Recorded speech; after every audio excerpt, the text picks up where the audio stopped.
Hi friends, bro kabaddi பற்றின ஒரு சில தகவல்களை தான் இப்போ நம்ம பார்க்க போகிறோம். அதற்கு முன்னாடி இது போன்ற சூப்பரான ஸ்போர்ட்ஸ் செய்திகளை தெரிஞ்சுக்க ரெட் கலர் பாக்ஸை கிளிக் பண்ணி நம்ம சேனலை சப்ஸ்கிரைப் பண்ணுங்கள். கூடவே பக்கத்தில் இருக்க பெல் சிம்பலை கிளிக் பண்ணி எங்களுடைய அப்டேட் செய்திகளை உடனுக்குடன் தெரிஞ்சுக்கோங்க. இது வரைக்கும் பார்த்தீங்க அப்படின்னா ப்ரோ கபடி லீக் போட்டி வந்து 5 முறை வந்து நடந்திருக்கு. 2014 ஜெய்ப்பூர் பிங்க் பேந்தர்ஸ் அணி வந்து ஜெயிச்சிருக்காங்க. 2015 யூ மும்பா அணி ஜெயிச்சிருக்காங்க. 2016 2 முறை வந்து நடந்துச்சு. 2 முறையுமே பாட்னா பைரேட்ஸ் அணி தான் வந்து ஜெயிச்சிருக்காங்க. 2017 பாட்னா பைரேட்ஸ் அணி தான் ஜெயிச்சிருக்காங்க.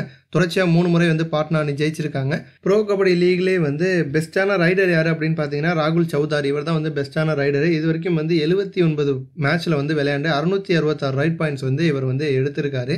அதே மாதிரி ஒரு சீசனில் மட்டும் சூப்பராக விளையாண்ட பெஸ்ட் டிஃபெண்டர் யார் அப்படின்னு பார்த்தீங்கன்னா ரவீந்தர் பஹல். இவர் வந்து 14 போட்டிகளில் விளையாண்டு 53 டேக்கிள் பாயிண்ட்ஸ் வந்து எடுத்திருக்காரு. 7 சூப்பர் டேக்கிள் பாயிண்ட்ஸ் வந்து எடுத்திருக்காரு. ஒட்டுமொத்தமாக ஒரு சீசனில் வந்து 60 பாயிண்ட்ஸ் வந்து இவர் எடுத்திருக்காரு. பெஸ்ட்டான ஆல்ரவுண்டர் யார் அப்படின்னு பார்த்தீங்கன்னா கேஷிலாங் அடேக் அப்படிங்கிறவர் தான் பெஸ்ட்டான ஆல்ரவுண்டரு. இவர் வந்து ஒரு சீசனில் 14 மேட்ச்சில் வந்து விளையாண்டு 114 ரைட் பாயிண்ட்ஸ் எடுத்திருக்காரு. 3 டேக்கிள் பாயிண்ட்ஸ் வந்து எடுத்திருக்காரு. ஒட்டுமொத்தமாக 117 பாயிண்ட்ஸ் வந்து வாங்கியிருக்காரு. ஜூலை 28 பார்த்தீங்க அப்படின்னா இந்த வருஷத்துக்கான ப்ரோ கபடி லீக் வந்து ஸ்டார்ட் ஆக போகுது. இந்த வருஷம் வந்து எந்த அணி டைட்டிலை வின் பண்ண போகிறாங்க அப்படிங்கிறத நம்ம வெயிட் பண்ணி பார்ப்போம். நன்றி.